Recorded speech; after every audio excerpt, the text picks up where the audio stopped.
This family perform a routine ritual on their only child to keep their wealth afloat. You see, this story is being shared by a Zimbabwe lady who traveled to South Africa in search of greener pasture and happens to be working for this family as a maid.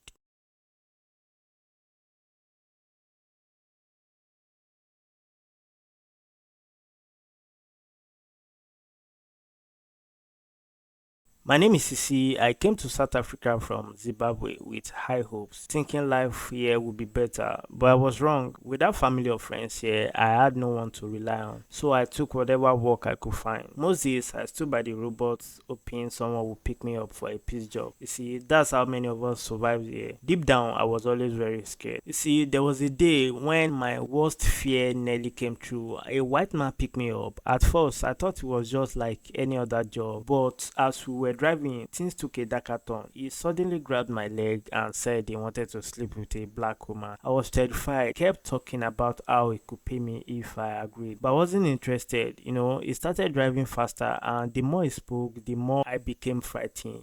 I just had to get out of the car whichever way. I made a split second decision to open the car door while he was speeding down the road. I didn't care what would happen. It felt like I had no choice. I rather die risking jumping out than staying with this man. When he saw what I was about to do, he pulled over and started saying all manner of things, telling me to go back to my country. I was shaking but grateful to be alive. After that terrifying incident, I was fortunate enough to find a job as a maid in a wealthy black family's home. They lived in one of those large gated communities, far from the struggle of the townships. The house was huge, with walls and security camera everywhere. It felt like a different world inside. At first, I thought it was a blessing to work in such place, but I quickly realized things were not as they seemed. You see, the family I worked for had a son about 16 years old. He was mentally challenged and hardly spoke. He would just sit there rocking back and forth, staring at nothing. You see, what troubled me most was how his parents treated him. They ignored him completely as if he didn't exist. It was as though as he was a ghost in their perfect life. I felt sorry for him, but there was nothing much I can do. As time passed, I started noticing strange things.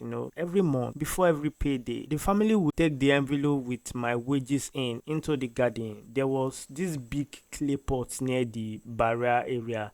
They would lay the envelope there overnight. The next day, they called me and, give me my paycheck.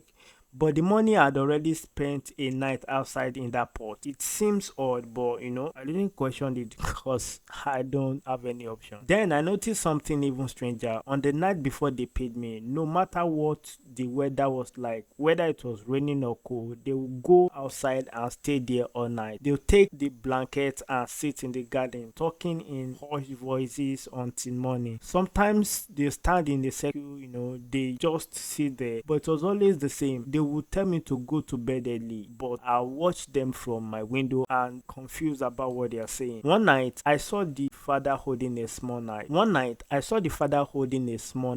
Over the son. It wasn't hurting him, but it was like he was pretending to stab him. He raised the knife, bring it down, and over again like a ritual. I was so scared and almost screamed. I started wondering if the family was involved in something dark, but I didn't have any proof. Still, I knew something was very, very wrong. I overheard the husband and wife arguing one day. The wife sounded tired, like she did not want to keep doing whatever they were doing. She said he wanted to stop, but the husband was adamant. He said they needed to continue or they would lose everything, the money, the house, and their lifestyle. It made me think like there was something abnormal about their words, that they were doing some sort of ritual to keep it. I was scared. So when I went back to Zimbabwe for a visit, I spoke to a prophet about it. He gave me holy prayers and beads to protect myself. I started using them every day. Whatever they were involved in, I didn't want it to affect me. I kept my distance and prayed quietly, hoping nothing would change about me and they won't drag me into their mess. Then one day, something happened that still haunts me. The son, who never spoke much, came to me crying. He said he was tired of living and wanted to jump off the balcony. His words chilled me to the bone. His parents were gone, disappeared without a trace for 2 weeks. They had left everything behind: their car, car, their phones. I was just alone with him in that big house and I didn't know what to do. He kept talking about ending his life. I was terrified. What if something happened to him while they were away? What if he jumped from the balcony and the police came? They would think I pushed him, and here I am with no papers, no document whatsoever. Would they believe me? I made sure to lock the door to the balcony after that, just in case. I'm still working for the family till now, but every day I wonder if I made a mistake by accepting this job. This is the Shino, and see you in the next episode.